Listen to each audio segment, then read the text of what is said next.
Ito ang isa sa ipinagmamalaki at original na putay dito sa Tayabas, Quezon.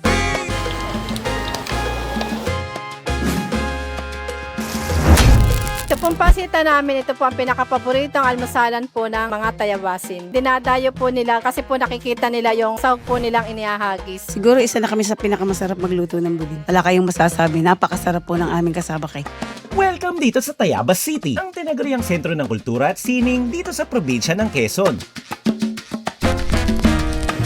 Isa to sa mga pinakamatatandang lungsod sa Pilipinas at kilala din sa kanilang mayamang kasaysayan at sa katunayan, dito mo din matatagpuan ang isa sa mga pinakalumang simbahan sa bansa na unang itinayo noong 1585 o halos 500 taon na ang nakakalipas. At ito ang Basilica Menor ni San Miguel Arcangel. Papasok po ang buong grupo dito sa Basilica. 1500s pa po ito binuo. At dito mo din matatagpuan ang isa sa mga pinakamatandang tulay sa bansa na kung tawagin ay Tulay Malagonlong na itinayo pa noong panahon ng mga Kastila at mismong mga bayani natin ay maaaring tinawiran itong makasaysayang landmark. Pero bakit nga ba siya tinawag na Malagonlong? Kaya siya tinawag ng Malagonlong dahil sa mga malalaking bato na natatangay ng agos, dumadagundong kaya naging Malagonlong. At syempre kung mayaman ang Tayabas sa kasaysayan, ganoon din sila pagdating sa mga pagkaing ipinasa mula noon hanggang sa mga sumunod na henerasyon. Katulad na lang nitong recipe na sinurf pa mismo noong panahon ni Doña Aurora Quezon. Tatlong itlog bali ang nandyan sa ulam na yan. Yan ang request ni Doña Aurora Quezon. Itlog sa itlog sa itlog. At bukod sa almusal na itlog, titikim din tayo ng sikat na street food katulad nito. Pati meriendang ganito. Ultimo pati sikat na longganisa ay bibisitahin natin yung pagawaan. Pati na rin yung palaisdaan. Habang ini-enjoy natin ang ganda ng kalikasan. Nagulat din ako kasi hindi ko in-expect talaga yung lasa. Ang fresh ng tilapia, parang bagong huli. Kaya't sa loob ng 24 oras ay hahanapin natin ang ilan sa mga heritage recipes na magpasa hanggang ngayon ay patuloy pa rin niluluto at ipinagmamalaki ng mga taga dito. Kaya tara, pagsaluan natin lahat ng mga original, authentic at mga ipinagmamalaking pagkain. Dito sa Tayabas, Quezon.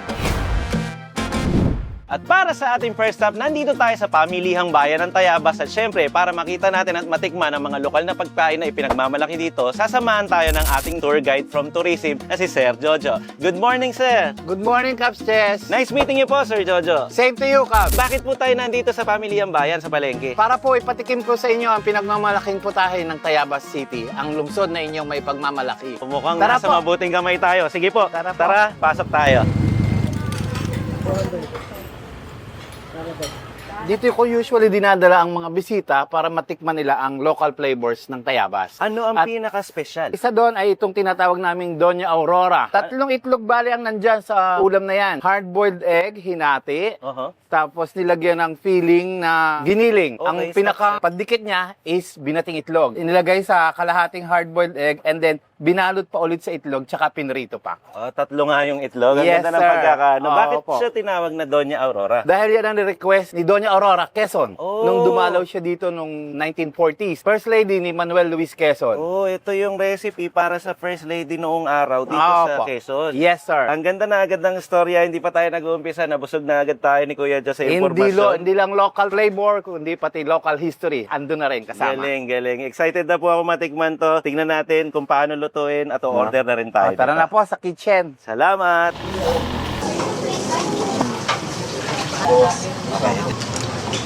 So, dito sa loob ng kusina ay nagpe-prepare sila at ipapakita sa atin kung paano gawin ng Doña Aurora. As you can see mga kaos, meron silang mga ginagrind na nakabalat na bawang. At sumunod namang ginagrind dito ay yung sibuyas na pula para magkaroon ng matapang na flavor at aroma. Susunod namang ginigrate ngayon ay yung carrots. Kumbaga, magkakaroon na rin siya ng magandang kulay at manamis-namis na lasa. Sunod namang hiniwa yung red bell pepper natin. Hiniwa ng maliit yung red bell pepper nila. Tapos nilagay na dun sa mixture natin na gagawin. Next naman, konting mahika, tapos konting asin. At syempre kapag may asin, hindi mawawala ang paminta. At bukod dyan, meron siyang itlog dito. Yan na po ang mga sangkap para sa gagawin nilang dish na to at ipinagmamalaki ng Tayabas. Pagkatapos pagsama-samahin yung mga ingredients, nilagay na siya sa isang kawali. Ayan, para daw halu-haluin dyan. So, nahalo siya ngayon ng hindi na kinakailangan ng mantika. Nakikita nyo nakasindi na yung kalan, pero hindi sila naglagay ng mantika dyan. As you can see, nagbabubbles na siya, medyo nagbo-boil na. Hinahayaan lang nilang magmantika to ng kusa kasi may natural oil naman po ang pork. Hahayaan lang siyang maluto. Tignan mo naman, umuusok na ang puti ng usok, tas kumukulo na siya at kusa na rin siyang nagmamantika dito sa kawaling. So, malapit na yata itong maluto at ito ang isa sa mga ipapalaman nila dun sa dish na gagawin. So eto naman, merong binabasag na itlog. So ganyan ang technique nila. Siyempre sa dami nga naman ng itlog na ginagawa nila dito araw-araw, ganyan nakasimple balatan yan. So hinihiwa siya sa gitna dahil merong prosesong gagawin na special dyan. Okay, so tapos na to. Ayan, ita-transfer lang sa maliit na palanggana tapos palalamigin na lang daw yan bago tayo magtuloy sa susunod na proseso. Habang pinapalamig tong giniling na gagawin para dun sa Doña Aurora, dito naman meron din silang naka-ready na ipapakita sa atin kung paano lutuin ang pakpak ng demonyo. So sa sardinas na yon ay naglagay siya ng maraming luya at maraming bawang. Tapos nilagyan din ng pampalasang asin at syempre meron din siyang paminta. Dagdag lang ng konting MSG para lalong mas masarap ang pagkain. So habang hinahalo-halo yan, nakikita natin dito ay meron tayong kung tawagin na talbos ng balinghoy dahil ito po ay kasali sa recipe na ginagawa ni ate ngayon. Yung kumuha na siya ng mga ilang piraso. Tapos sumandok doon ng sardinas na may hinalong mga pampalasa. Tapos binalot ng binalot. Ayan, parang kino-cover na parang pangregalo. Tapos kumuha ng tali. Kamukha siya nung parang pinangat. Ganyan ang itsura niya. Pagka natapos na lahat yan, ay ipapakulo daw yan sa gata. Ito na, lalagyan lang ng bawang, yung pinaka gagamitin pampakulo sa kanya. Tapos konting pampalasa, pati na rin ng pepper. At syempre, ayan na nga yung gagamitin na gata. So yan yung papakuluan mismo. At kapag kumulo na yan, sabay-sabay lang din naluluto yung mga binalot nila dito. So kanina pa natin ito tinitignan kung paano gawin. Pero ano nga ba talaga ang pangalan ng dish na to, Kuya Joe? Ang tawag ng locals dito ay pakpak ng demonyo. Kasi pag binukadkad mo yung talbos ng balinghoy, kapareho siya ng pakpak na demonyo. Interesting yung pangalan na ibinigay dito at tingnan natin kung interesting din ba ang magiging lasa nito. So sa kasalukuyan, pinapakuluan na siya. So habang iniintay pakuluin niya, nilagyan rin pala yan ng additional na mga pampalasa katulad na lang nung ceiling green tapos yung asukal. Balikan naman natin ito. Ito yung pinapalamig kanina. So nilagyan siya ng pula ng itlog. So yung mga binalatan kanina or hiniwa na itlog dito, tinatanggal naman yung pula. Tapos hinahalo doon sa giniling na niluto kanina. Okay, pagkatapos ay binuhusan siya ng pinong breadcrumbs na ate. Halu-haluin lang yan. Dinurog po yung pula ng itlog para talagang mag-bind na doon sa mixture ng giniling na may breadcrumbs. So kumuha na siya ng piraso doon sa giniling, hinulma lang, tapos pinatong doon sa itlog na natanggalan na ng pula. Katulad nito, ganitong itlog. Para siyang rebusado. Parang naging kalahating giniling, kalahating itlog. Tapos yung kalahating giniling na yon meron na rin kasamang itlog. Tapos susunod naman, nagbasag ng itlog dito si ate. So meron ka ng ganitong klaseng itlog na na-boil na, tapos nalagyan na ng giniling, tapos meron ka pang itlog na parang i-scramble na nilagyan ng pampalasa. So kung titignan mo, ito na bale yung pangatlong itlog. Tapos pinaliguan lang ng itlog yung itlog. So ganun lang talaga nangyayari dito, itlog sa itlog po lahat. So ayan, unang babad sa mantika. Piniprito na po officially ang ating Doña Aurora recipe na gawa sa tatlong itlog, katulad ng pinakita natin kanina.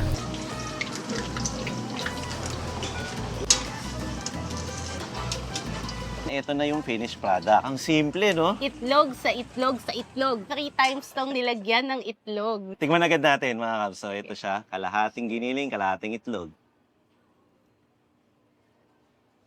Alam mo yung feels na pagkagat mo parang punong-puno siya ng protina. Ang daming texture na nangyayari sa bibig. Nandun na yung texture ng giniling na may mga sangkap na parang mga grainy na ingredient. Tapos syempre yung boiled egg. Ang sarap kagatin. Ang galing ng pagkakagawa ng itlog kasi kita mo, nag-complement yung ginili. In all in one, pinirito, tapos nilagyan pa ng itlog pa rin mismo. Oo, tapos Para naging may umusok-usok pritong pa, no? itlog.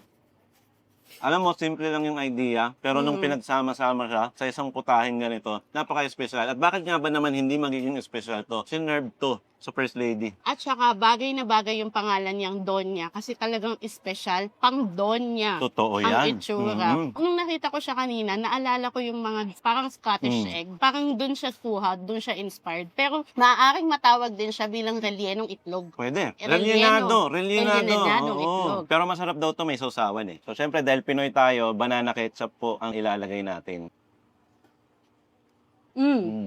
Yung tamis, no?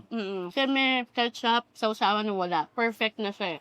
Alam mo ba, Cabs Chess, bukod sa pagbibigay pugay kay Doña Aurora, kaya siya naging Doña Aurora. Si Doña Aurora kasi, pinanganak siya sa Baler, Aurora. Ang Baler kasi, bago siya mahiwalay, historically, part siya ng Tayabas. Kaya dito nakilala ang Doña Aurora dish bilang pagbibigay pugay nga kay Doña Aurora Quezon. Pero ngayon, geographically, hindi na sila magkasama. So, nag-maintain, nag-stay yung Doña Aurora dish dito sa Tayabas, Quezon. Ang galing nun. Pero syempre hindi lang yan mga kapso. Umorder din tayo na kung tawagin nila dito ay pakpak ng demonyo. So mapapansin nyo, hawig siya dun sa pinangat na natikman natin sa Bicol. Tapos meron siyang gata na sauce. Tapos nagtuhog pa sila ng pampaanghang na ganito. Kaya to tinawag na pakpak na demonyo kasi itong dahon na to, kapag binuka daw to, nagmumukhang pakpak ng demonyo. Kuha lang tayo dito sa loob. So kanina meron siyang palaman na sardinas eh. Siguro hindi natin siya agad makikita dahil talagang makapal po yung dahon na pinalibot sa kanya. So kukuha muna tayo ng dahon. Hindi ito dahon ng gabi, ito po ay dahon ng balinghoy. Try natin ng wala munang kanin. Yung gata, ang powerful nun. Yung flavor ng gata, tapos yung mga nilagay pa na pampalasa dito, talagang kumapit. Yung lasa ng gata na kapag pinakuluan, na medyo mamantika. By the way mga kabs, ang balinghoy ay kamuting kahoy. So kung hindi mo alam or hindi ka familiar dito sa pakpak ng demonyo, may isip mo siyang pinangat. Kasi ang pinangat, di ba, gawa sa taro leaves or sa dahon ng gabi. Pero ito, makikita mo yung difference niya kasi medyo makapal, medyo may laban din, may tigas yung kapag ginanon mo, hindi kagaya ng dahon ng gabi, medyo malambot, at saka nagbigay din ng compliment or tamang lasa yung pagkakaroon niya ng sardinas sa loob. So para nga siyang may pagkapinangat na isda. Masarap siya sa kanin. Kahit meron siyang sardinas, hindi mo ramdam yung lansa. Ito, no? Parang nabura nung gata. Ganun yung galing nung pagkakagawa nung gata. Subukan naman natin siya ng may kanin. So, kuha tayo ng dahon dito, tas konting sabaw. Dito natin lagay. Ihabol natin yung nilagay nilang siling pula. Extra kick, extra flavor. Okay itong unang stop natin. Okay Lokal. na, almusal. Napaka-powerful na almusal, pampabuhay. Well, masustansya nga ang ating breakfast ngayon. May Ang galing. appetizer, may gulay, sangka pa. Bago tayo tumawid doon sa susunod nating kakainan, dito muna tayo literal na tumatawid ngayon sa isa sa mga pinakalumang bridge ng Tayabas, Quezon. O baka hindi lang sa Tayabas, Quezon, no, Sir Jojo? Hindi Luma lang. na talaga to. Luma no? na talaga to. Kailan to ginawa pa? 1840, sir, ginawa. Sabi nila, ito yung parang dinadaanan pa ng mga Kastila at mga bayani. Totoo ba yun? Wala pa yung Pan-Philippine Highway, Maharlika Highway. Dito ang daan going to Southern Luzon, Bicol. Sir Jojo, ito hindi na to dinadaanan ng kotse. Tao Hindi lang. na po, hindi na po. Tao na lang. Sa bagay, kung kotse, pwede naman dun sa kabila na. Opo, tsaka hindi na rin kasya at baka bumigay na. Kasi Oo. the bridge was made without any cement or steel. Paano siya ginawa kung walang semento nung araw? Ano lang po, adobe blocks. 100,000 piraso ng adobe block. Pinagdikit-dikit po gamit ang molasses, apog at egg white. Egg Itlog. white? Yun yung pinakasemento nila? Yes, sir. Grabe, nakaka-intriga. Dahil egg yung ginamit natin kanina o kinain, excited na ako mga susunod pa natin kakainin dito sa Tayabas. Tara na Puntahan po. natin. Puntahan na po natin yung kasunod na destinasyon. Para sa ating next stop, syempre hindi makukumpleto ang experience mo sa Quezon kung hindi ka titikim ng kanilang pansit. So ito ay isang street food na paborito nila na kung tawagin ay hap-hap. Iba-iba ang tawag pero dito natin siya titikman. Tara, order tayo. Silipin na rin natin kung ano ang itsura ng pansit dito sa Liwag Pansitan.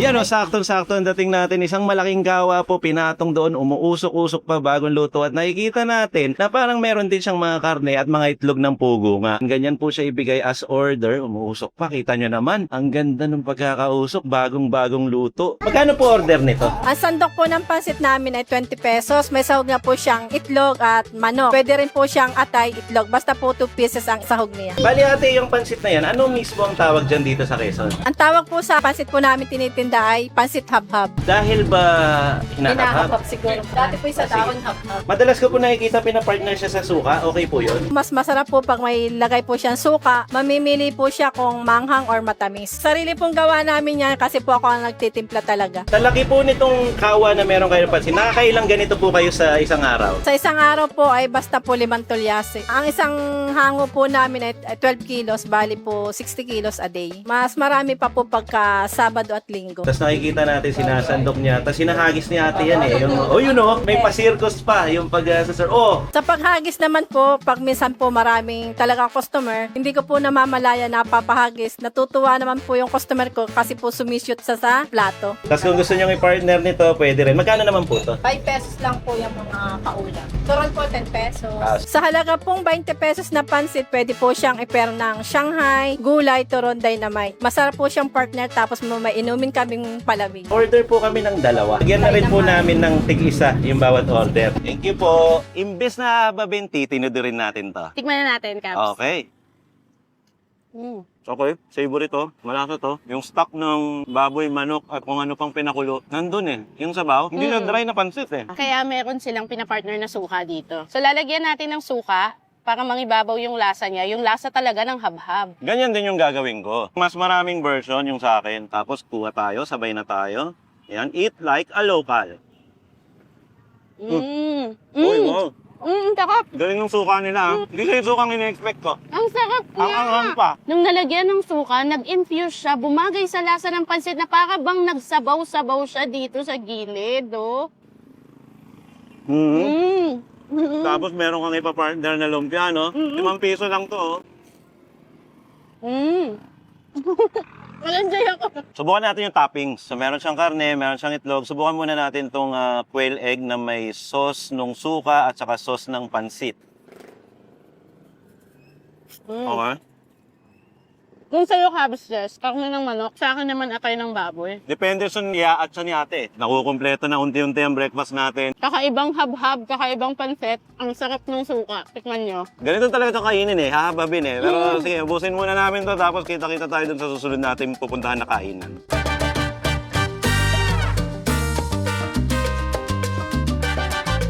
Next stop natin, isa na namang lokal at gawa dito sa Tayabas, Quezon. Dito tayo dinala ni Sir Jojo. Sir Jojo, anong meron dito sa pinuntahan natin ngayon? Ito po yung sikat na minindalin dito sa Tayabas, budin. Budin ang tawag. Kasaba cake po sa mga estrangherong kapareho nyo. So dito yung pagawaan. Ako po, hornuhan, brick oven. Ay, galing ah. Parang pugon talaga. Pugon Ano? po talaga. Tara na po sa loob. Tingnan Okay. natin yung proseso ng pagluluto. Curious din ako makita yan. Ah. Matagal hugutin, yung ganong kahaba.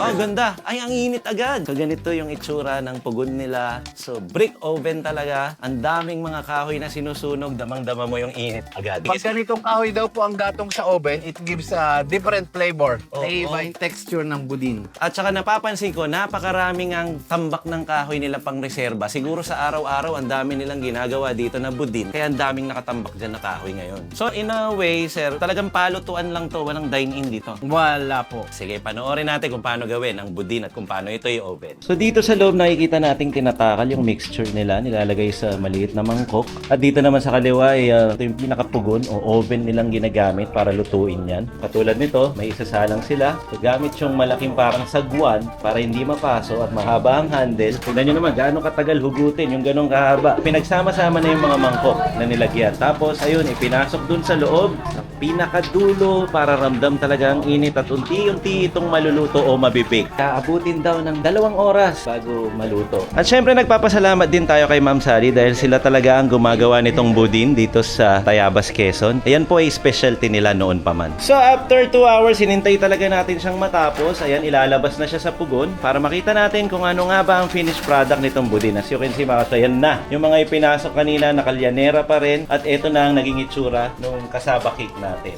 Siyempre, mainit yan, kaya naka-gloves si Kuya. At hindi muna natin nahawakan. Siguro, hintayin lang muna natin lumamig. At mamaya natin yung kakainin sa Kalye Budin dahil wala namang dine-in dito sa lugar na to dahil ito ay lutuan lamang. Kaya tara, diretso na tayo doon sa next trip. So, ganito na siya nung pinalamig. Siyempre, hinintay lang natin lumamig galing oven. Hindi na natin tinanggal sa lyanera. Kuha na agad tayo para matikman natin. Ayan o, medyo sticky na siya. Ayan. Oo. Manamis na miss. Ang sarap. Nguya-nguyain. Malambot na parang sticky sa bibig. Rice cake talaga, pero kasaba cake to. Ito yung kasaba cake o budin na niluto ng 2 oras sa pugon lang Tagal, naman. no? Hindi siya yung typical na kasaba cake na niluluto sa oven. Yung mga commercialized. Pero ito, alam mo talagang from scratch. Tapos classic yung pagkakagawa, no? Pugon talaga, as in brick oven. Tapos yung nasa gilid niya, yung parang mga pinaka-asukal niya o pampatamis, yun yung nag-caramelize, parang nagsunog-sunog dahil doon sa pugon, yun yung nagpasarap. Ito, Cabs, yung sinasabi mong parang mga sunog-sunog na part, no? Oo. Alam mo yun, smoky flavor. Yan yung nagdadala.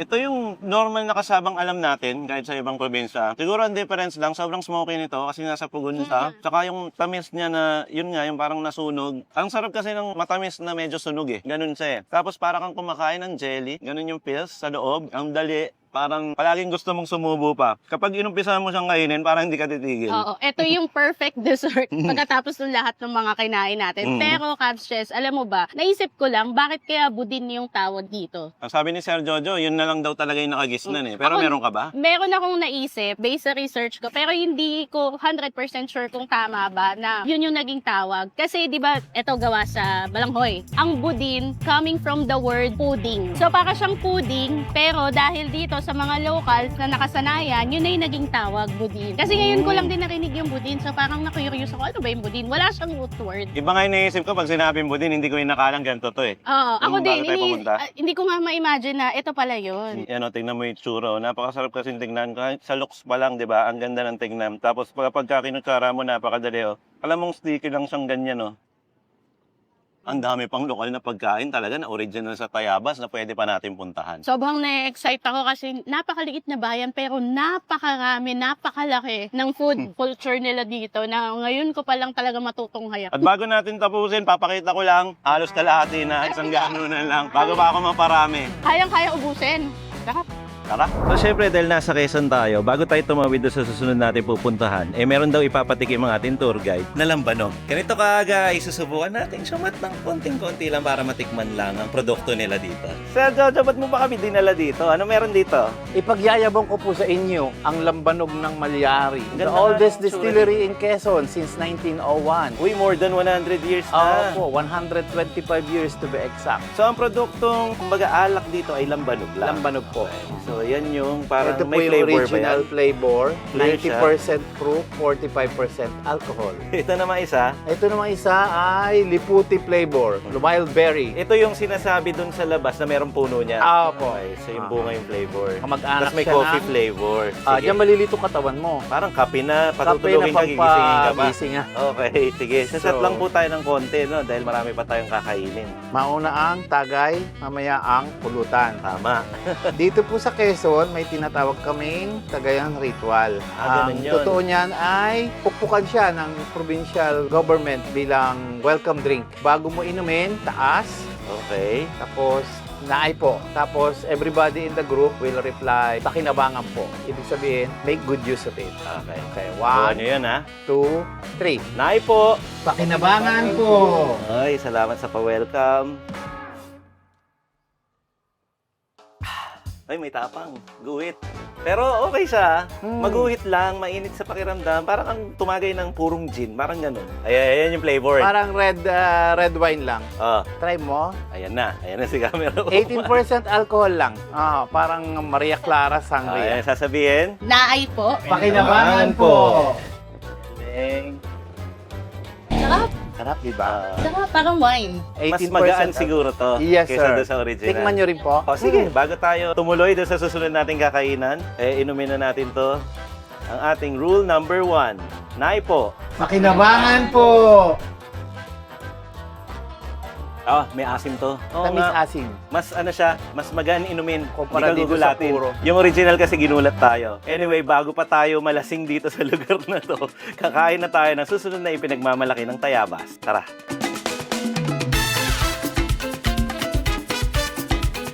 Para sa ating next stop, dito naman tayo sa isang restaurant na meron totoong eroplano. As you can see sa likod ko, ay eroplano talaga yan na binuo na dito at marami pang mga designs at magagandang makikita dito sa Kamayan sa Palaisdaan.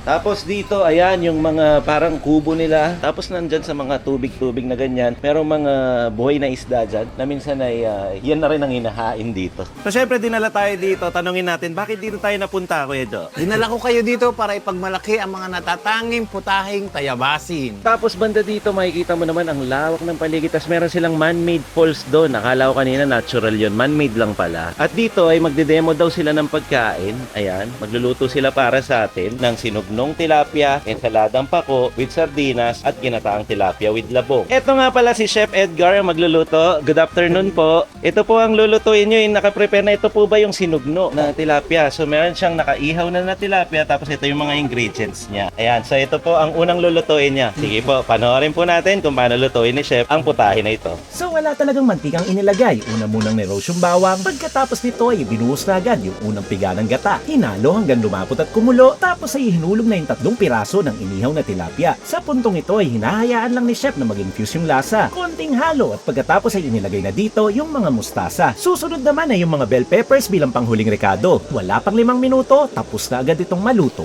At gano'n lang kabilis, tapos na agad ang sinugno tilapia. Napaka-basic lang na, chef. So, ready for plating na to. Tapos yung susunod naman na ipapakita sa atin ay yung ensaladang pako with sardinas. Ito naman yung next na ihahain sa atin ni chef. So, gagawa siya ng salad, ensaladang pako with sardinas. Ito po yung sardinas na gamit. Tapos meron din silang calamansi syrup, meron silang tomatoes, merong white onion, itlog na maalat, at syempre, pako o fern sa English. So, una muna siyang lalagyan ng kamatis. So, pinatong lang doon. Next naman, nilagyan siya ng white na sibuyas. Tapos, sumunod na agad dyan yung itlog na maalat. Tapos, inilagay na yung calamansi. Yan yung pinaka-sauce or dressing ng ating salad. So, sabi ni chef pala, ito ay mag-i-stay na lang ganito. Pwedeng nakahiwalay. Nasa sayo na kung paano mo siya gustong i-mix doon. So, kung gusto mong kumuha nito, ihalo mo lang dito. Next naman tayo, doon sa susunod na lulutuin ni chef. 2 piraso ng fresh tilapia sa kawali. Sabay binuhusan ng pinaghalong suka at tubig. Tapos ay nilagyan na rin siya ng mga hiniwa-hiwang bawang, luya at kamatis. Nilagyan na rin to ng asin at paminta para mas maging malasa. Hihintayin lang din tong kumulo hanggang sa maluto ang pinakakarne ng isdang tilapia. Kaya pagkatapos balibalik ta rin at siguraduhin itong mga isda ay well-coated, kumukulo at luto na, oras na para ilagay ang pinaka-espesyal nitong ingredient, ang pagbuhos sa unang piga ng gata para mas maging creamy at masarap ang kanilang ipinagmamalaking putahe. At kapag okay na ang lahat, tsaka ihuhulog sa kumukulong gata yung mga iniwa-hiwang labong, pati na rin yung siling haba. Konting halo pa at pagkatapos nito, ready na for plating ang pangatlo sa mga ipinagmamalaking lokal na putaheng dito mo lang matitikman sa Tayabas, Quezon. Ito ang ginataang tilapia with labong. At ganun lang kadali, 3 putahe agad ang naihanda sa atin ni chef mula sinugnong tilapia, ensaladong pako na may sardinas at ginataang tilapia with labong. Siyempre ang kasunod niyan, kakain na tayo. Ganda ng pagkakagata niya, oh. Tapos inihaw din. Similar siya dun sa huli natin na tikman sa Marawi. Subukan natin, kunin natin yung karne niya. Fresh daw tong mga isda dito, kaya tignan natin. Kuha tayong konti. Lagyan natin ng konting sabaw. Lagay natin sa kanin natin. Tapos sandukin. Sobrang creamy niya. Yung gata talaga nagdala. Pero yung smoky flavor nandun kasi nga inihaw yung tilapia. Kasi ang fresh ng tilapia, parang bagong huli. Alam mo yung pakiramdam niya pag ninunguya mo, meeting-meaty pa siya. Manamis-namis. Masyadong ano pa talaga yung laman niya eh. Hindi siya yung flaky-flaky lang. Tikman naman natin tong ginataang isda. Tilapia pa din, pero may labong. So ito, kukuha ko ng labong. Kasama ko na yung isda. Lagay natin sa kanin. Saka natin tikman. Iba naman to. Mm-mm. Iba nga tayo. Para silang tilapia pero iba. Ang nagdala dito, yung tamis ng bamboo shoot, saka yung refreshing na water na lasa niya. Kasi, ang labong kasi, watery siya. So, magtataka ka, bakit mas masabaw to kaysa dito. Tapos, parang, kung titignan mo, medyo malabnaw yung sabaw niya. Kumpara dun sa isang ginataang isda na sinugno. So, kung ikukumpara mo yung dalawa, mas rich yung flavor nitong smoky na Oo. kasi may tilapia siyang grilled. Ito kasi, dahil medyo dry na kasi yung fish pagdating dito, dahil nga sinugba na siya, inihaw na siya. Kung mapapansin mo, para rin siyang yung tinikman natin sa Marawi, yung inaluban. Ang pagkakaiba lang nito, wala tong turmeric at walang palapa. Baka mas nagustuhan ko to sa masabaw na version. Iba-iba naman ang panlasa eh. Kung ako lang, mas gusto ko to. Mas gusto mo to? Kasi para sa akin, mas rich ang flavor nito kasi ang daming pwede mong malasahan. May bell peppers pa, may mustasa. Ako kasi, Cabs, sanay akong kumain ng gata na isda na hindi siya pinirito or kahit ano, yung magigisa lang ng gata. Parang the same way na niluto dito, tapos masabaw talaga na gata. Subukan naman natin tong pako salad nila. Wala munang sardinas. Kasi pako salad with sardines talaga ang title nito eh. Lagyan natin ng kamatis, Okay, sige, tsaka lagyan ng natin. onion, tsaka itong pako, at yung itlog na maalat. Hindi naman siya masyadong makita. Yan ang talagang kompleto Ricardong subo. Hop talaga ng asim ng kalamansi, no? Bagay sa pako, lutong pa. Lahat malutong eh. Yung pako malutong, yung sibuyas malutong, yung kamatis malutong. Ang refreshing ng lasa, matubig na matubig. Yung pako fresh na fresh, hindi siya dry. Parang pinitas lang dito, yata ito eh. And at the same time, syempre, kapag merong itlog na maalat, ang sarap pag merong kamatis. So may crispy side, which is yung pako, merong maaligas-gas na side, ito pa din crispy, at saka yung pinaka-sauce niya na ito mismo, oh. Syempre, dinesign talaga tong dish na to na may kasamang sardinas. So, tikman natin siya ng may sardinas. Kunin natin tong isang buo. Lagay natin dun sa pako. First time ko tong itatry.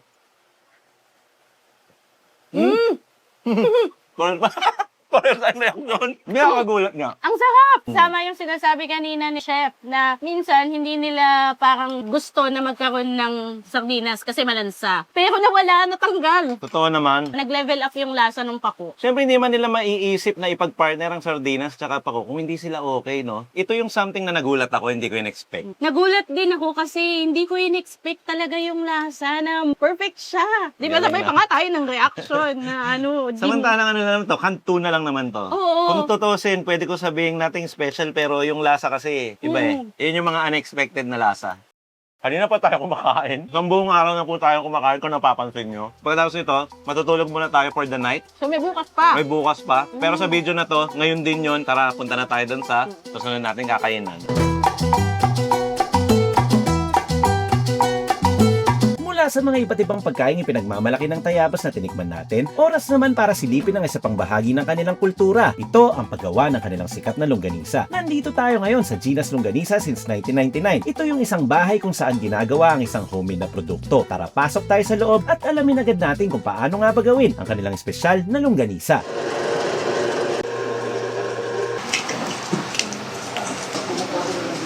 Sa pagpasok natin dito ay makikita natin ay meron silang isang batya ng mga pork cuts dito. Ito yata ay kasim na gigilingin at gagamitin para sa longganisang gagawin natin ngayon. Tapos dito naman ay merong isang palanggana ng maraming bawang. Ito ay parang dinikdik o kinat na malilit kasama na yung pinakabalat ng bawang mismo. Tapos dito naman ay makikita natin yung powder na gagamitin nila. Ito yung pinaka-secret powder o pampalasang ilalagay nila dun sa titimplahing longganisa. Ito na, binubuhat na ni Kuya yung isang batya kanina ng mga cuts ng pork kasim. So meron silang panggiling dito o grinder, makina para maging pinong-pino yan. So katulad niyan, nilalagay na dyan. Tapos sisindihan lang.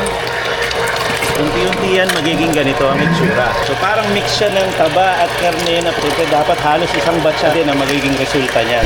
Tingnan nyo naman yung batya, halos papuno na. Ito yung mga kasim na ginigiling kanina at ganyan na naging itsura. Halos mabundok na po dito sa palanggana o malaking batya na meron tayo ngayon. Tapos ito, hindi pa pala tapos to mga kabs. Uulitin pa siya, ilalagay ulit siya doon. Tapos gigilingin ulit para mas doble ang pino nito pag ginawang longganisa. Ito yung powder kanina. Bago pala gilingin ulit ay ibubuhos muna yung powder. I-mix muna siya. Next naman, ihuhulog na yung maraming bawang. Susunod naman, itong secret liquid po na nilalagay para sa kanilang longganisa. Nakikita natin na mamula-mula po ang kulay nitong secret liquid. Pagkatapos nun, ay syempre hahalu-haluin yan para mag-incorporate lahat ng nilagay dito sa giniling natin. Pagkatapos ng ilang minutong paghahalo-halo, ganito na po naging itsura ng longganisang gagawin natin. So, ang susunod na step ay gigilingin ulit siya para mas pino pa dito ang makikita natin. Giniling na, tapos giniling pa ulit, kaya naging ganyan na siya halos kapino. So eto na, tapos na yung pangalawang giling, hinahalo lang ulit ni Sir para sure na nag-incorporate lahat ng mga nilagay dyan kanina. Yun o, parang pinapatag na o. Eto na, nilagay na po dito sa ating station number 2. Dito naman ay nilalagay siya dun sa korting parang bituka ng baboy pero collagen daw to o gawa sa seaweed. Yan, so gumamit lang siya ng embudo para mapasok doon at tignan nyo naman yung naging kulay ng longganisa natin. Ganito na ang itsura niya bago nyo lutuin. Siyempre pagkatapos ng mga unang batch na nilagyan na ng laman ng longganisa, ang next naman doon ay itatali siya syempre para ma-secure po yung palaman. So kabilaan din ang pagtali tapos magiging isang linya at mamaya ay puputol-putulin na lang yan. Pagkatapos lang ng ilang minutong paghihintay, ito na nga yung mga nabalot na longganisa. Ito yung unang batch, nakikita nyo. Mga ready to fry na yung mga yan. Tapos next station naman natin, syempre frying. Ito sila, piniprito na po yung longganisa natin. So ma'am, hindi na po yan pinapakuluan? Hindi na po, diretso na po sa mantika. Kaya po ganyan na lumalabas yung ano kasi wala pong tali. So ito kasi sample na galing lang din doon. Yung mga hindi pa natali, diniretso na dito. So kapag kayo ay magluluto ng ganitong klase ng longganisa, ito ang technique na sinabi ni ma'am. Sobrang alalay lang sa apoy para hindi magulat nga naman yung longganisa. Ma'am, pagdating naman sa mga longganisa dito sa Quezon, ano naman po ang pinagkaiba ng lasa nito pagdating naman or pagkumpara sa ibang mga longganisang alam natin dito sa Pilipinas? Pag sinabi pong longganisang lokban, more on bawang po. Pero doon po sa iba, alam kong matamis. Marami kasi kaming nakitang bawang, so most likely nga po bawang talaga flavor nito, no? Pero may konting tamis din po ba to katulad ng iba? Wala po. May customer po na gusto nila sweet and spicy, sweet. Ginagawa po namin yung flavor. So at least ngayon pa lang nagkakaroon na tayo ng konting idea kung ano ang magiging lasa ng kanilang longganisa. Ayan o mga kabs, ilang minuto lang yung lumipas o. Luto na, piniplating na po ni ma'am, kukunin na yan, hahanguin at pagsasama-samahin sa isang plato. Ilang minuto from now, titikman at kakainin na natin yan. Ito na yung pinanood natin kanina. Init. Yung inunguya ko ngayon ay halos taba na buo. Ang chewy niya doon sa taba. Ang friendly nung lasa para sa akin. Hindi siya ganun ka-garlicky, hindi rin lamang yung alat. More on linamnam and more on pagiging lasa ng longganisa na hindi mo iisipin na matamis. Yung itsura niya mukhang matamis. Tsaka yung packaging niya, yung ginamit na pabalat, ang chewy din, parang ang sarap ngumuya ng ngumuya. Bawat burst ng mga juices nasa loob. Maaaring iisipin nyo, bakit ang liit ng longganisa? Pero ito kasi yung bagong gawa. Tapos hindi pa siya nakatali. Fresh from talagang scratch siya. Then pinirito ni ma'am. Kaya ganito yung itsura niya. So kung titignan mo, kitang-kita pa yung mga taba, laman, lahat ng mga hinalo sa loob. Alas yung subo lang talaga eh. Kasi ganun lang siya nakakabsa. Para siyang sausage. Ganito lang siya. Parang sausage. Pero mas payat pa sa sausage. Pero sabi nga kanina, hindi nakatali ito. Galing talaga dun sa pagawaan. Kung makikita sa likod, may mga ginagawa pang batches na mga longganisa. Pero sabi nila masarap din yan dito sa coconut vinegar. So lagyan natin ng suka. Sausaw natin. Wala na, sinubo ko puro isang ganun lang. Parang chichirya. So yung balanse ng bawang at alat nito ay literal na balanse talaga. Banayad lang. Nagustuhan ko siya kasi hindi talaga ako fan ng mga garlic longganisa. Pero ito, iba ang atake dito sa Tayabas Quezon ng longganisa. Ang sarap niya. Bagay siya sa fried rice. Tsaka ito yung longganisa na hindi matamis. Walang hint kahit konting-konting tamis na bura. As in, wala naman yata talaga nila. Actually, kanina yung panghalo nila, nakita ko parang nilagyan pa ng suka eh. Siguro part ng preservatives nila. Tsaka para makontrol na hindi masyadong maalat, hindi masyadong garlicky. Nasa mid-level lang talaga siya. Perfect. Parang halos pare-parehas lang siya. Siguro nagkakaiba lang sa tawag. Kapag dito sa Quezon, nandito ka sa Tayabas, pwede mo siyang tawaging longganisang Tayabas. Kung nasa ibang lugar ka ng Quezon, katulad ng Sariaya at Lukban, pwede mo siyang tawaging longganisang Lukban o longganisang Sariaya. Mga ganun lang siya. Same lang. At saka syempre, ang mga longganisa, nagde-differ din sa way ng pagluluto. Kagaya kanina, straight na pinirito na yan. Hindi na kailangan pakuluan. Yun, marami po tayong pupuntahan. Marami pa. Hindi lang nagtatapos sa longganisa ang magandang episode ng Quezon Ang Province na to na napakaganda Tayabas. talaga. Sabi ko nga, napakaliit na bayan pero napakarami mong dapat tikman.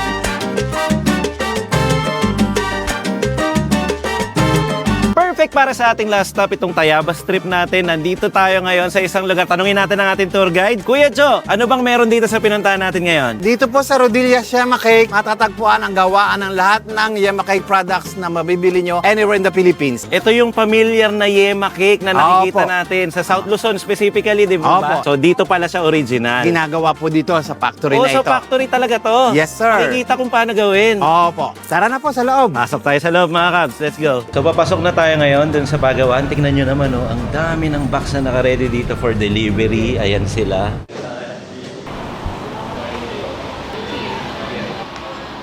Okay, so bago tayo pumasok sa paggawa, naglagay tayo syempre ng hairnet dahil factory to, syempre for safety at saka para na rin wala tayong maipasok o malaglag na piraso ng buhok natin. So ganito din ang team, nakalagay din sa ulo. Pero lagyan mo rin kahit kalbo.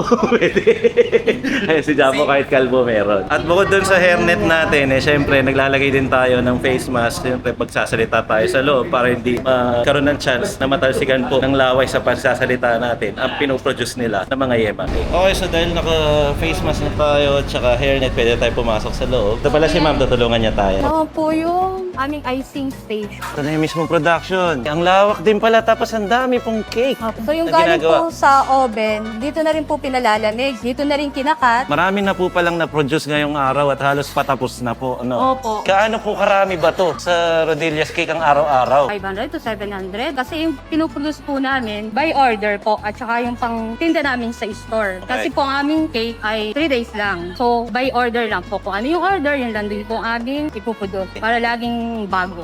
Ma'am, dito po sa factory na to, puro yema cake po ang ginagawa. Dito din po ginagawa yung aming mga buko pie, mga cookies, cupcake. Tapos ang cake namin ay yema, ube, caramel, tsaka mayroon kaming 3-in-1. As you can see mga Kaps, dito sa likod ko ay medyo pinifinish na po ang mga cake na meron tayo dito. Nandyan na yung mga cheese nila, nandyan na yung pinaka-yema nung cake, naka-toppings na. So doon naman banda doon ay meron meron din daw iba-ibang flavor yan o klase. Tapos napakarami nga nilang ginagamit na cheese dito. So ganyan ang itsura kapag ginigrate yung cheese. At dito naman banda ay makakakita ka ng malalaking bowl ng mga pang-icing nila. Ito ay katulad lang din ng nandito sa mixer ngayon. Ayan, pinapaandar nila dito, mini-mix, tapos yan, ready na yan. Tapos tanong na rin natin kay ma'am kung alin ang pupuntahan pagkatapos nito. Ito po ay inilalagay dun sa ating cake depositor. Kung may icing na po siya, ito pong mga pinalamig nating cake, so dun po ito iraran. Magkakaroon na siya ng icing dun sa ibabaw, tapos i-icing siya mano-mano. Yun pala yung eksaktong nangyayari. So ganito muna siya, tapos mapupunta doon, tapos ganito. So tapos na to basically, tapos lalabas na doon sa una natin pinuntahan kanina na may mga nagbabox po ng mga yema cake. Yun na actually ang pagawaan dito sa Rodillas. Maraming salamat kay ma'am na in-introduce niya sa atin itong kung anong nangyayari dito sa loob ng factory ng Rodillas. Kaya excited na po kami tikman. Order din po kami para matikman namin dito mismo. Meron po kaming inihanda doon na pang pre-taste para po sa inyo. Ay, sige po. Salamat na marami po, ma'am. Kunin na natin, sabay tayo. Kunin ko tong original sa iyong ube. Uy, overload sa cheese. Ito naman yung ube. Grabe yung yema na ube flavor. Ganda ng kulay. Ganda nga eh. Tikman natin.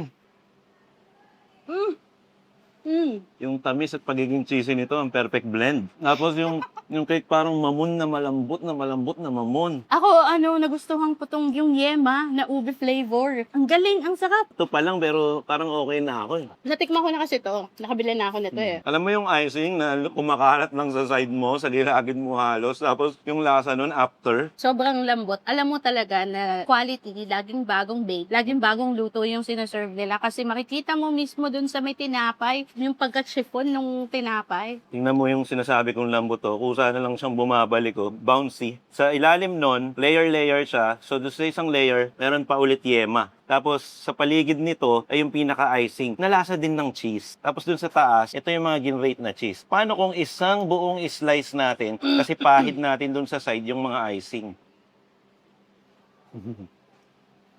Baka nagtataka kayo, hindi po ito sponsored video Hindi ng ito paid Rodillas. promotion. Kasama lang po siya sa tour natin ngayon kasi tinulungan po tayo ng tourism. Isa sa mga ipinagmamalaki ng bayan, ng Tayabas. Siyempre, dito pinanganak ang Rodillas Yema Cake. Why not isali sa isang pag-feature natin sa isang bayan na magandang katulad ng Tayabas? Palit tayo.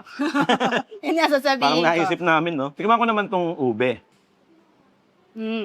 Yung yema, parang siyang may pagka-custard yung flavor niya, yung feeling niya, yung parang pinangtatap. Ang sarap lang ng feel sa bibig talaga pag ganitong klase ng cake. Tulad nitong ube. Kung anong lasa ng ube cake na alam niyo, yun lang din naman yun. Yun lang masyadong ma-icing to, kaya ang sarap ng feels. Okay, natikman na natin ang mga pinagmamalaki ng bayan. Mula sa mga pananghalian, mula sa mga isda, mula sa mga lutong gata, pati na rin hanggang dessert. Ang ganda ng trip na to sa Tayabas at ang babait ng mga tao. Kaya naman sa Tayabas, yanong sarap, yanong ganda, at yanong bait ng mga tao dito. Yan ba yun? Ano yung yano? Kumbaga parang, anong sarap, anong ganda, anong bait ng mga Yano. tao. Tama ba ako? Inulaan ko lang eh. Ang ganda. Parang ganun siya. Expression kasi yung yanong. Yanong sarap ng mga pagkain dines sa Tayabas. Yun yung pinaka-superlative nila na salita. Tsaka ang Tayabas, napakaganda na parang classic lahat. Pati yung mga struktura dito. At saka yung town proper nila na napakaliit na bayan. Ang dami nating naikutan. Magkakalapit lang pero magkakaibang pagkain. So napakarami na ma-i-offer ng mga taga-Tayabas. Siyempre gusto namin pasalamatan yung tourism ng Tayabas. Maraming salamat po sa pagsama sa amin at sa pagpapaunlak, pag-imbita sa atin. Totoo, especially kay Kuya Joe, no? Talagang binigay niya po ang 2 araw. 2 araw to actually, di ba po? Yung 24 pinapanood nyo kanina hours. kahapon pa yun. Oo, 24 hours siya. Pag mga ganitong lugar kasi na napakaraming kainan na talang mo na yung mga pagkain na yun, original talaga doon sa bayan galing. Nakaka-proud siya na ipakita ng isang buong video lang. Kung napansin nyo, hindi namin to ginawang dalawa. Talagang pinagkakasya namin sa isa. Hindi na to after sa mga most viral content. Ito ay after sa pagmamahal natin sa mga pagkain sariling atin. At parang tourism na rin siya pagdating sa pagkain. Kasi napakarami pong pagkain sa buong Pilipinas. Hindi lang talaga natin na-explore kaya hindi natin masyadong kilala. Pero kung meron naman palang oras, magkakaroon ng chance na may pakita ang mga pagkain ng iba't ibang bayan. At saka napakaganda dito sa Pilipinas. Hindi lang ito yung mga bayan na pwede nating puntahan. Marami na tayong napuntahan at marami pa tayong pupuntahan pa at madidiscover iba't ibang klase ng Totoo pagkain yan. na ipinagmamalaki ng bawat bayan. Naging mahaba man ang video na to. Siguro, ang tansya ko, more than 30 minutes na po na nanonood kayo. Kaya kung nandito pa rin kayo hanggang ngayon nanonood, please magparamdam po kayo din sa comment section at iparamdam nyo rin po sana sa amin na kayo ay umabot hanggang dulo ng video at episode na to. At bago tayo magpaalam, gusto ko nang ubusin to. Isubo na natin to. Sige, last na last lang bite. sa akin. Maraming salamat din at pinapasok tayo dito sa Rodelia's Yema Cake. Thank you, Cubs Nation. Thank you. Siguro hanggang dito na lang, no? Again, kita-kits tayo sa susunod na video. Marami pa tayong pupuntahan mga bayan. Marami. Parang na-attract yung video dun sa Iligan. Abangan nyo. Balikan nyo baka kung anong lugar yun. Oo nga, no? Diba? Baka nga lalabas na yun eh. Ay, baka. Video na, no? Oo, sige. Basta, secret. At mula dito sa Tayabas, Quezon, ako po, Scabset. At ako naman si Camera Woman. At ito po ang Team Malas TV na lagi magsasabi at magpapaalala sa inyo. Na wag niyong kakalimutan at lagi niyong tatandaan. Teka, uminom muna tayong tubig bago tayo mag-outro.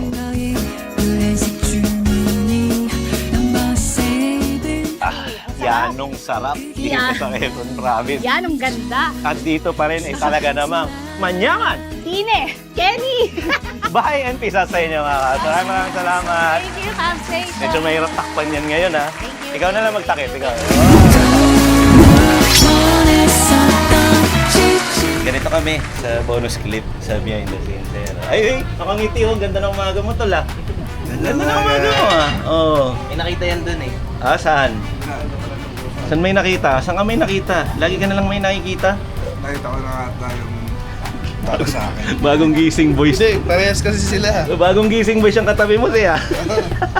Parehas sila may goatee. Inspired siya, no? Oo, sabi ng kapwa Bembol Gang, oh. Oo. Hello po kay Kuya Jojo, ang ating tour guide. Alright. Morning, everyone. Ganun ang boses ng good morning, hindi yung bagong gising. Magandang umaga ko sa inyong lahat. Yun, lalaking lalaki. Ito yung pansit habab na kinain namin ng nakatinidor. Hindi naman namin dinabab. Pero okay lang naman yun. Hindi naman nadedefeat yung purpose nun. At kasama natin ang ating mga magigiting na cameraman at saka videographer. Tapos, banda dito, ay may nag-hi pa pala doon. Pinapakita niya na nagtrabaho daw po siya kahit hindi niya nakikita. Maraming salamat sa mga kasama natin. Siyempre may tour guide tayo, si Kuya Jojo. Tsaka meron nag-a-assist sa atin ng mga taga-traffic management. Ayun o, yan ang ating tour guide. Poging tour guide from tourism. Ganito pala itsura, may mga cups tayo dito. Ganito itsura ng almusal nila dito. Masarap po ba ang pansitan dito? Ano pong tawag dito? Hab-hab. So pag pwede siyang kainin na may tinidor, pwede siyang hab-habin. Ayan. So ganito itsura niya. Pwede kang umorder ng lumpia. Tapos meron siyang quail egg po, saka masabaw siya. Sige po, salamat po. Order na po ako. Alam mo yun sa mga Oo, may suka. Okay. Sige po. 1500s, panahon pa ng mga Kastila, ganyan na yung katagal, ganyan na yung kaluma, at may mga usap-usapin dito na meron daw horror stories. Pero ayoko na lang masyado mag-share kasi hindi naman tayo horror channel. Ano ba tong meron tayo dito? Bali po yan ang letter of request. Ah, okay. Kailangan ng permiso sa admin ng Basilica. Ay, hindi pala basta-basta pwedeng pumasok Opo. naman. No, kasi siyempre kailangan natin ng permit. So ito tayo, kumuha tayo ng mga kaukulang permit para lang siyempre ma-explore natin at may pakilala ang lugar. Okay, salamat sir ah. Sige po, kaya na po tayo. Classic na talaga yung itsura. Ayan o. So 1500s pa po ito binuo. So kaya ganyan na nakikita nyo. Medyo tahimik lang tayo dahil siyempre simbahan to. So ito yung picture niya. Classic na picture niya. So dati ganyan ang itsura. Medyo ganyan pa rin naman ang itsura niya hanggang ngayon. Nagagdag lang po yung school. Oo nga. Tapos banda dito, nandito naman yung hagdan. Ay, table ni Manuel Quezon to. When he was serving Tayabas Province as governor. Okay, so dito umupo po si Manuel Quezon. Yan, sino ba namang hindi nakakakilala kay Manuel Quezon? Basta ito yung opisina o upuan niya at lamesa. Panahon ng Kastila yung itsura, Sir Jojo. Oh. Tingnan mo, yung mga ganitong klaseng cabinet. Yan o. Oh. Ay, ang daming paniki. So, hindi. Ay, ibon. Ang daming ibon na lumilipad. Kasi ito na yung simbahan. Lido soup in Palawan. Ay, yung mga ibon na yan ang pinagagawan. Yan po, balik sa sayaw. Oh. Ang dami. Ugat nila. Oo. Yung nest nila, bird's nest soup. So, ang familiar kayo sa Nido Soup, gawa siya sa mga ibon, di ba? So, dito pa lang, meron na silang mga nest dito. Yan yung mga lumilipad na nakikita natin ngayon dito sa loob ng Basilica. Tapos dito naman banda ay yung hagdanan, paakyat. Para sa Cubs Nation, pupunta si Cubs Chess dun. Sa may tuktok. Supportan natin. Go Cubs, Chess! You can do it. Go, Cabs. Naghintay sa'yo yung Tapos tatayo ka doon? Ay, ayoko na. Dito lang. Oo. May guest tayo anak, di ba? Nakatayo pa siya umiikot. Ayoko na. Gusto ko lang bumaba eh. Ayoko tumingin sa likod eh. Oo, parang hinihila ka. Be careful ah. Sa pasyon. Pwede na doon mahal. Yan. Yan. Tayo. Ayan. Ganyan ginagawa. Ganito ginagawa. Ayan, nandun si Cabs. Nakakonect lang yung mic dito. Tapos ito yung ginamit na camera. Galing, no? Nice, no? Nice, no? Ay! Nabakot na. Babe! Wait lang. Tignan nyo kung paano. Hindi, huling ako. Ayan na, tayo na.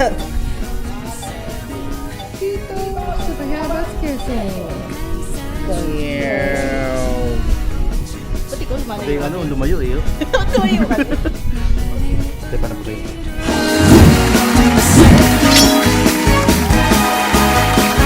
안아주겠니